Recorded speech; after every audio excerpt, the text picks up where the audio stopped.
Bonjour à tous. Je vous souhaite la bienvenue au Hub des Territoires, l'espace d'échange, de développement et de collaboration de la Banque des Territoires. Je suis Anne-Sophie Incelin, responsable du Hub, et je suis ravie de vous retrouver auprès d'Adrien de Crombrugge, responsable du pôle Impact Santé Médico-Social à la direction de l'investissement. Bonjour Adrien. Nous nous retrouvons aujourd'hui pour une rencontre sur les enjeux du vieillissement de la population dans nos territoires. C'est notre premier événement cette année, on est ravis de vous accueillir. Et on est particulièrement heureux parce que c'est aussi le premier événement d'un cycle de 3 rencontres sur la question du bien vieillir.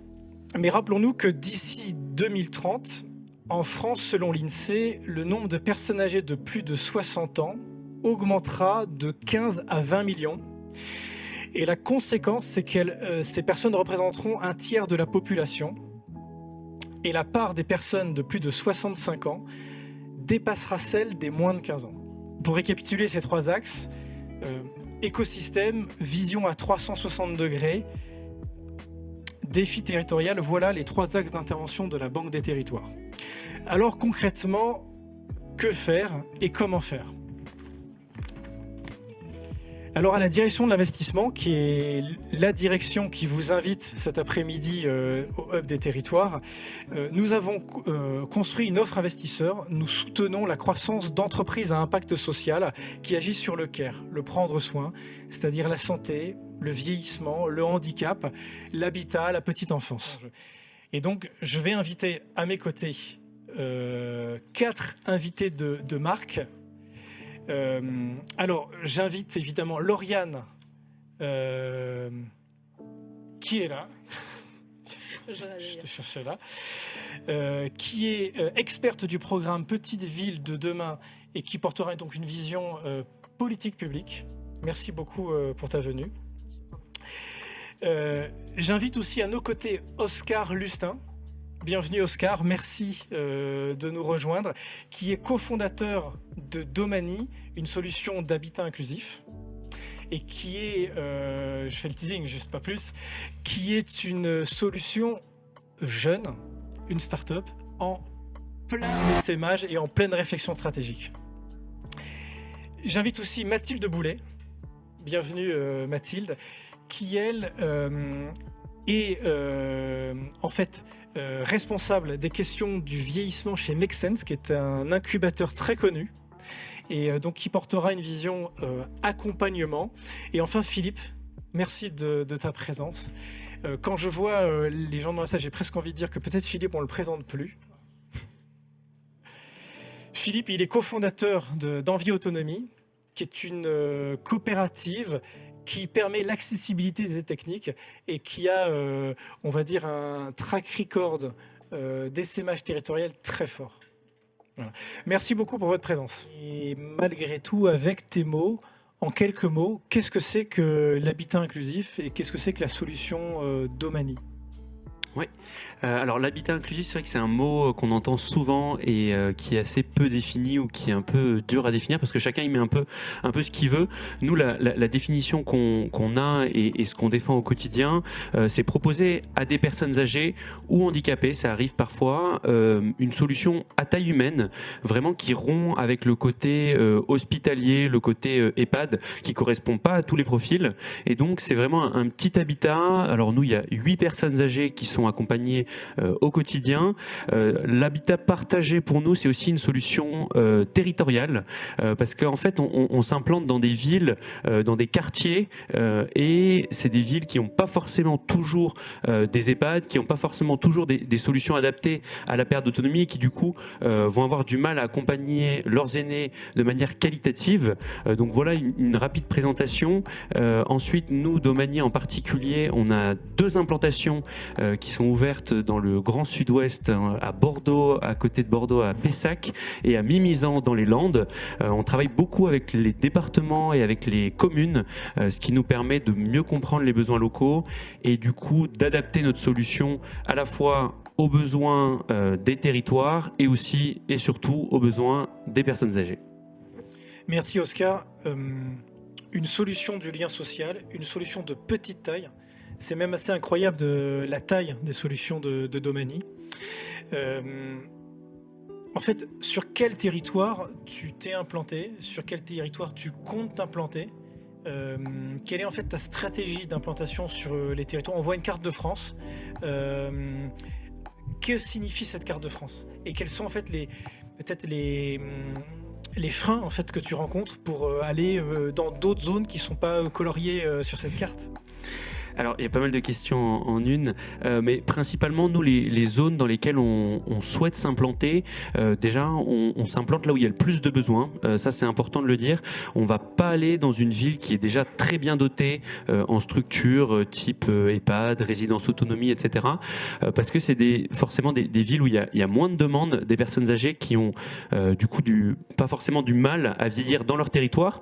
Donc, pour nous, une commune, on va dire, idéale dans nos recherches, ça va être une commune où il y a des forts besoins en solutions adaptées au vieillissement et il n'y a par exemple pas d'EHPAD. Et donc pour une personne âgée, je pense à une commune qui fait partie du programme Action Cœur de Ville et pas Petite Ville de Demain, mais bon, c'est assez proche, comme Rochefort où on a rencontré il n'y a pas très longtemps plusieurs acteurs locaux.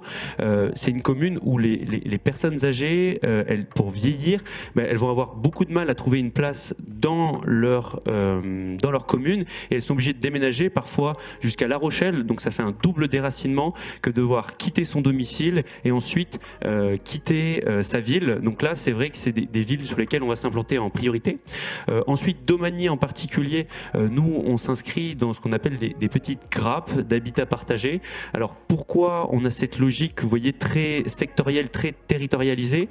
C'est parce qu'en fait, on va pas réinventer tout un tas de choses et du coup on va chercher des partenaires locaux et avoir des partenaires locaux ça prend du temps, donc c'est joli quand on parle de co-création, etc., mais il faut prendre le temps d'aller voir les gens, discuter avec eux, comprendre les besoins, nouer des partenariats, ça c'est important. Et donc en fait on a décidé de recentrer nos habitats partagés pas très loin les uns des autres pour pouvoir profiter de cette notoriété et de ces partenariats locaux. Et ensuite la plus grande difficulté qu'on rencontre dans des communes qui sont pourtant très demandeuses, on va dire que c'est parfois le financement.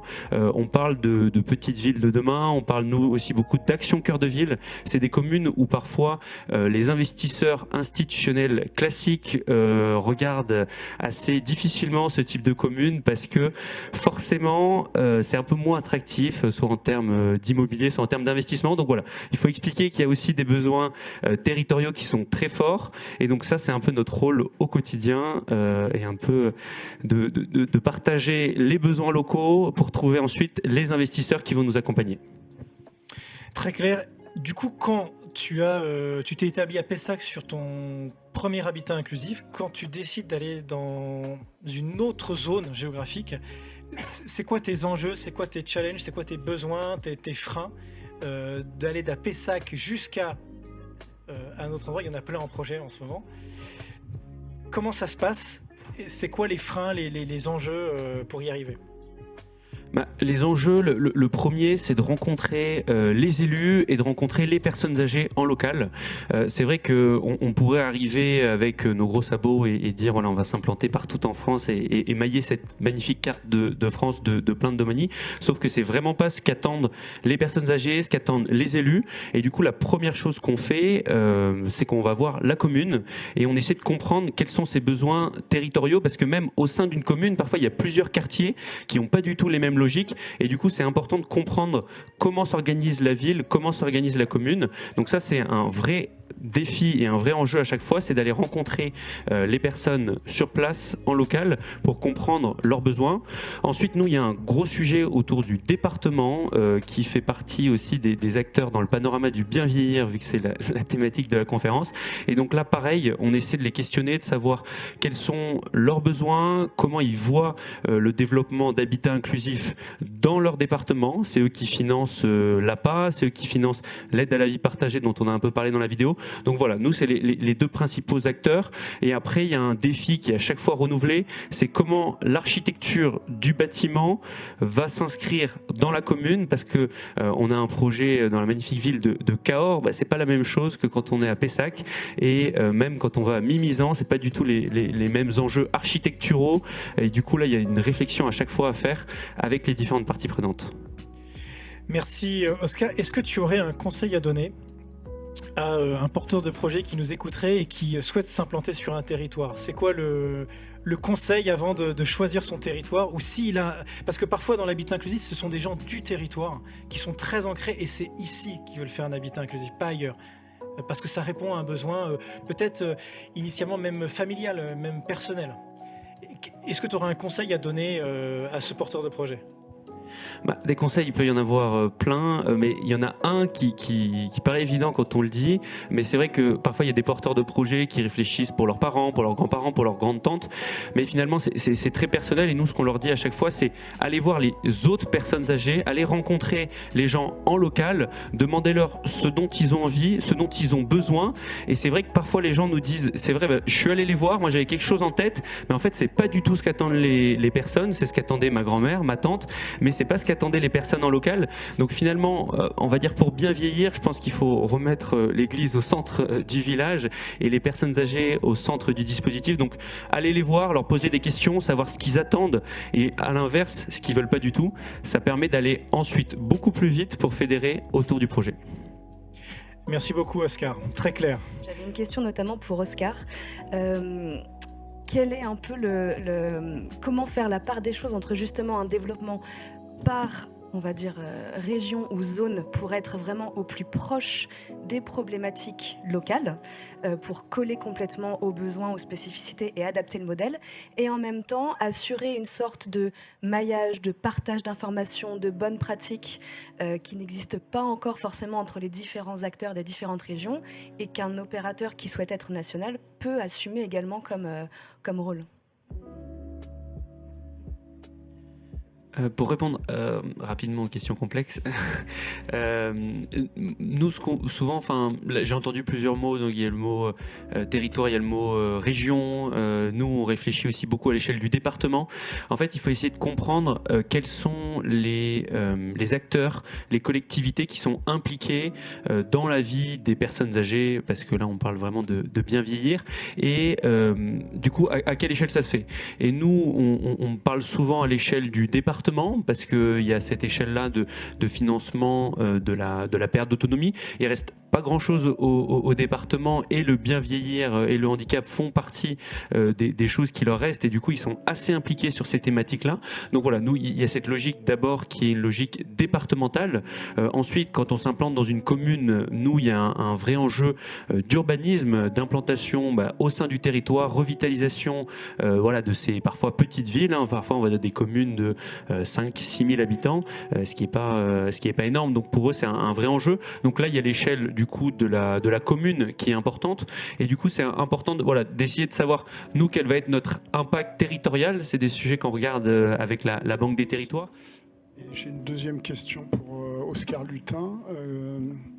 Alors, connaissant la problématique de la pression foncière sur le Bordelais, comment vous avez fait pour, j'allais dire coiffer, mais c'est peut-être un terme que je ne dois pas trop employer, mais coiffer sur le poteau les promoteurs pour acheter à Pessac, quoi. Bonne question. Alors, on a coiffé personne. Donc pour les projets d'habitat partagé, donc il y a un vrai enjeu qui est le foncier, la maison, le lieu de vie, parce que c'est ça qui rassemble souvent ces projets d'habitat partagé. Et quand on parle dans des communes comme Bordeaux Métropole, des communes comme Pessac, c'est vrai qu'il y a beaucoup de projets immobiliers qui se développent et la concurrence et les prix de vente mathématiquement augmentent du fait du nombre d'acteurs qui s'implantent dans ces territoires. Nous, on a essayé d'avoir une réponse plutôt pragmatique, de se dire qu'est-ce qu'on peut apporter de plus à la commune et de plus aux promoteurs immobiliers pour développer ces projets d'habitat partagé. Donc on a essayé de retourner dans l'autre sens le problème et on a essayé de voir quels avantages on pouvait offrir aux promoteurs immobiliers, a priori qui ne sont pas 100% fans de l'impact social des habitats inclusifs, etc. Et comment on va essayer de répondre à leurs problématiques. Et nous, il y a quelque chose qui est assez parlant et on l'a dit depuis le début sur le côté très territorial, qui qui délivre les permis de construire pour les promoteurs immobiliers, ce sont les adjoints à l'urbanisme et donc la mairie de la commune. Et donc souvent, nous, on s'inscrit assez en amont du projet pour pouvoir présenter le projet à la commune qui va se dire en fait c'est pas un programme immobilier classique comme on en a construit beaucoup avec des dispositifs de défiscalisation classiques, et c'est un projet qui va fédérer mon territoire, qui va me permettre aussi d'apporter une nouvelle solution aux personnes âgées, parce que la mairie est tous les jours, il y a des personnes âgées qui les appellent. Ça, c'était assez choquant quand je suis allé à la mairie de Pessac la première fois. On a vu le service autonomie de la mairie de Pessac, et tous les jours, il y a des personnes âgées qui viennent et qui disent « Je ne trouve pas de solution parce que la résidence autonomie, c'est pour les personnes autonomes, l'EHPAD, c'est pour les gens très dépendants. Et donc, en fait, moi, je ne me trouve pas dans cet entre-deux où j'ai telle particularité auquel votre territoire ne répond pas. » Et donc, en fait, eux, on apporte une vraie solution qui leur permet aussi de montrer qu'ils s'investissent pour le bien vieillir. Les personnes âgées sont des électeurs plutôt assidus, et du coup les mairies sont assez à l'écoute de ça. Mais voilà, c'est des gens qui réfléchissent vraiment, ils font des études, des ABS, des analyses de besoins sociaux, et du coup ils savent que les personnes âgées ont besoin de ça. Et donc en fait on retourne le prisme comme ça en présentant aux élus très tôt la solution, ce qui permet aux promoteurs immobiliers de nous considérer comme un atout et non plus comme une faiblesse, parce que souvent en effet on achète moins cher et un petit peu avec des prestations qui sont un petit peu plus haut de gamme que ce qu'ils font d'habitude. Merci beaucoup. Et une autre question pour Oscar. Deux personnes qui m'ont posé la même question. On en a déjà peut-être un peu parlé, mais en 2 mots, est-ce que tu peux nous redire les difficultés que tu rencontres aujourd'hui dans l'ouverture des habitats inclusifs? Et une autre question aussi pour toi, dans la construction, est-ce que tu travailles avec des promoteurs? On est un peu répondu tout à l'heure, je vais commencer par la deuxième. Est-ce qu'on travaille avec des promoteurs immobiliers? Oui, c'est eux qui souvent façonnent le territoire. Alors les promoteurs immobiliers, c'est pas forcément que du neuf. On travaille avec ICAD aussi, cousin de la Caisse des dépôts, qui font aussi pas mal de réhabilitation. Donc voilà, on travaille souvent avec ces opérateurs, parce que nous, on s'occupe de personnes âgées, on n'est pas expert de la construction. Donc voilà, on a envie de savoir quelle est notre expertise, et on a choisi notre camp. Sur la première question, sur les défis que rencontrent les habitats partagés, habitats inclusifs, il y en a beaucoup. Ce qui prend du temps, souvent, enfin nous, ce dont on se rend compte là avec à peu près 3 ans de retour d'expérience, c'est cette logique partenariale qui, voilà, quand on en discute autour d'une table, est très sympa, et c'est vrai que ça fait envie.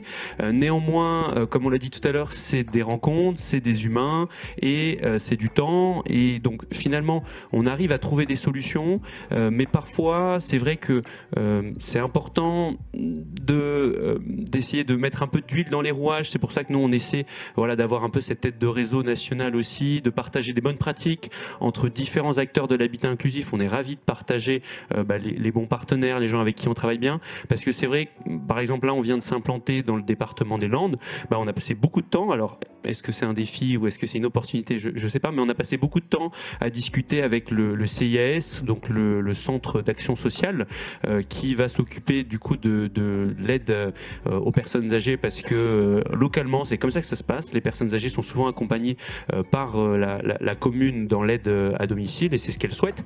Et donc ça prend du temps d'essayer de mettre en commun des gens qui viennent d'horizons différents. Nous on est une entreprise de l'économie sociale et solidaire, eux c'est une organisation parapublique. Donc finalement voilà, c'est ça pour nous un des gros défis. Et puis après le deuxième gros défi aussi, c'est le temps que prennent ces projets. C'est vrai que ça peut paraître facile, on a 8 personnes âgées sous un même toit qui cohabitent et c'est super. Néanmoins, en moyenne, les projets prennent 1, 2, voire 3, 4, 5, 7 ans pour certains. Et du coup, ça, il faut avoir du temps devant soi. Et ça, c'est un des gros défis aussi quand on se lance et qu'on est plein de bonne volonté. C'est de voir concrétiser ce projet, ça prend du temps. Ou alors vient le temps pour nous de stopper cette séquence, mais c'est pas la fin du Hub des territoires sur le bien vieillir. Merci beaucoup pour votre attention, merci beaucoup pour vos questions. Encore une fois, merci beaucoup à nos invités qui en fait nous ont apporté un éclairage très complémentaire. Je pense que c'était très intéressant d'avoir ces différents métiers autour de la table. Donc merci encore.